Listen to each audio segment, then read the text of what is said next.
Olá, queridos, vamos para mais um dia de devocional. Já estamos no 11º dia. E nesse 11º dia, quero meditar com vocês sobre o tema Famílias edificadas na rocha possuem membros obedientes ao Senhor. Então, olha, veja bem. Famílias edificadas na rocha possuem membros obedientes ao Senhor.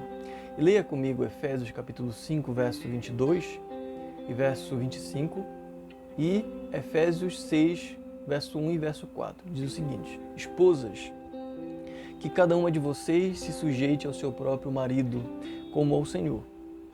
Maridos, que cada um de vocês ame a sua esposa, como também Cristo amou a igreja e se entregou por ela. Filhos, obedeçam aos seus pais no Senhor, pois isso é justo. E vocês, pais, não provoquem os seus filhos à ira, mas tratem de criá-los na disciplina e na admoestação do Senhor. Imagine, queridos, um campeonato, uma competição entre famílias. Imagine que você e a sua família irão participar de uma corrida de bastão. Não sei se você já viu o período das Olimpíadas, principalmente nesse período, né? Aquela competição no qual um competidor fica parado conforme a trajetória, conforme o percurso. E ele espera a largada, o primeiro competidor sair correndo com o bastão. E chega em um determinado lugar, ele passa o bastão para o segundo componente da equipe. E assim eles vão passando o bastão e vão correndo até chegar na linha final, na linha de chegada. Então imagina que você e sua família irão participar de uma corrida de bastão. E nessa corrida, cada membro da equipe corre o máximo que consegue até determinada parte do percurso, passando o bastão para o outro membro que continua correndo a sua parte. E assim por diante. A família em que cada membro se esforçou mais, correu mais, teve mais união e buscou o mesmo objetivo, certamente vai ser essa família que vai vencer. Então, assim como numa corrida, numa competição de bastão, da mesma maneira vai acontecer.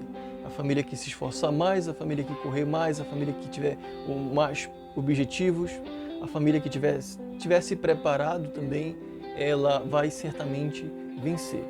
Então, nessa corrida de bastão, que é a vida, a família, se um membro da equipe da família não fizer bem a sua parte, o resultado final não será alcançado. Não apenas por ele, mas por toda a família. Da mesma forma, para se ter uma família inabalável, é preciso que cada membro seja obediente ao Senhor. Obediente àquilo que o Senhor ordenou. As esposas, ele diz, sujeitem-se ao seu marido. Aos maridos, ele diz, ame a sua esposa, como também Cristo amou a igreja e se entregou por ela. Aos filhos, ele ordena, obedeçam aos seus pais. Aos pais, ele diz, não provoquem a ira dos seus filhos, mas busquem criá-los na disciplina e na admoestação do Senhor. Então veja bem, você está num campeonato da vida real.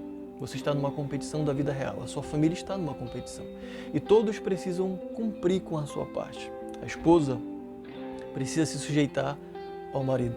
O marido precisa cumprir a sua parte e amar a esposa, assim como Cristo amou a igreja. Os filhos precisam obedecer os pais, precisam honrar os seus pais. Os pais, em relação aos filhos, precisam criá-los na direção do Senhor e não podem provocá-los à ira. Então, Deus deu a responsabilidade, Deus deu direção e propósito para cada membro da família. Cada um tem a sua responsabilidade, cada um tem a sua parte. É impossível ter uma família inabalável se cada membro não fizer a sua parte nessa família. E se cada membro não cumprir com o seu propósito nessa corrida que é a vida, nesse propósito que é a família, cada um não fizer conforme recebeu a missão, infelizmente eles vão ser uma família que vai ser frustrada. Muitas famílias estão sendo abaladas pelo inimigo devido às brechas abertas pela desobediência de maridos, esposas, filhos e dos pais, de maneira geral. Não se engane, queridos, todos os dias o diabo ele inverte para que façamos o que o nosso coração deseja. Ele investe nisso, mas o Senhor nos alerta sobre isso. Em Jeremias, quando ele está dizendo algo, ele diz o seguinte: enganoso é o coração mais do que todas as coisas e desesperadamente corrupto é o coração do homem. Jeremias, capítulo 17, verso 9, diz isso. Para se ter uma família inabalável e edificada na rocha, devemos viver de acordo com a vontade de Deus.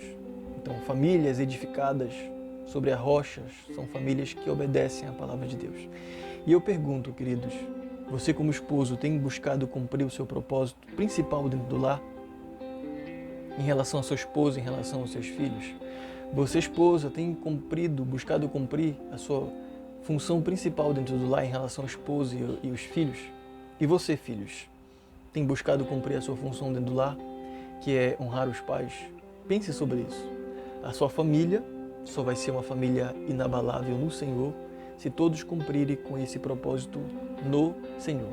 E para a aplicação e o fechamento, queridos, dessa meditação, eu gostaria de compartilhar aqui palavras e ensinamentos para cada membro da família. Então, maridos, ame a sua esposa com referencial de Cristo. Você não tem que amar a sua esposa como o mundo, não tem que amar a sua esposa como o seu colega de trabalho, não tem que amar a sua esposa como o sistema que nós conhecemos hoje. Você tem que amar a sua esposa assim como Cristo amou a igreja. Ele é o referencial. Assim como ele amou de maneira incondicional, ele se sacrificou por ela, ele se entregou por ela. E até a morte, queridos, até a morte, se necessário. Esposas, sejam submissas aos seus maridos, sejam ajudadoras, sejam auxiliadoras dos seus maridos, estando ao lado do marido em todos os momentos, queridas.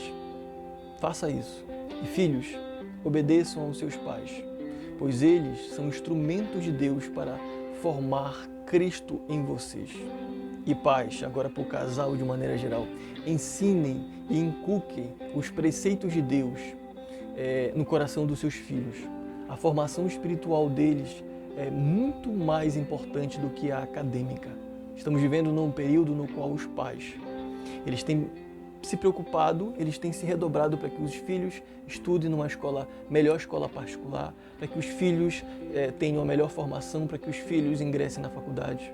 Mas, infelizmente, temos visto pais que não se esforçam para que os filhos tenham uma boa formação espiritual. Não se esforçam de modo nenhum. Não são os primeiros a levar os seus filhos para uma escola bíblica, para um ensino na igreja. Não são os primeiros a conduzir os filhos para a igreja. Em qualquer situação, em qualquer momento, eles acabam desmotivando os filhos a irem para a igreja. Às vezes a gente percebe pais que, ao invés de incentivar os filhos a irem para a igreja, acabam tirando as forças dos filhos para irem para a igreja, para buscarem o Senhor. Então, queridos, a melhor formação, a formação mais importante para os seus filhos não é acadêmica. Estou dizendo que não é importante, mas a formação mais importante é a formação espiritual. Isso depende do casal, depende dos pais. Então é importante que você medite sobre isso. Diplomas, eles vão ser levados, eles vão passar a terra, esse tempo vai corroer os diplomas. Mas só Jesus ele é capaz de fazer com que a nossa família, do que nós vivamos para toda a eternidade, para que nós realmente sejamos graduados para o reino de Deus, para toda a eternidade. Então vamos orar pela nossa casa. Pai bendito, muito obrigado por mais um devocional, muito obrigado por essa oportunidade de estarmos diante do Senhor em mais um dia, em mais um momento. Rogamos para que o Senhor ajude nesse dia cada membro da família a cumprir com o seu papel. O marido, a esposa, os pais, os filhos, que cada um cumpra com o seu papel. E nós carecemos da tua ajuda, Senhor, porque sem o Senhor nada podemos fazer. O Senhor mesmo disse isso, sem o Senhor nada podemos fazer. Então nos ajude para que possamos cumprir com o nosso papel e ser obedientes a Ti e ter uma família inabalável. Essa é minha oração, Senhor Deus, e esse é meu clamor para a minha vida e para todas as famílias que têm acompanhado esses devocionais e essas meditações. Em nome de Jesus, amém. Que o Senhor, queridos, continue nos abençoando.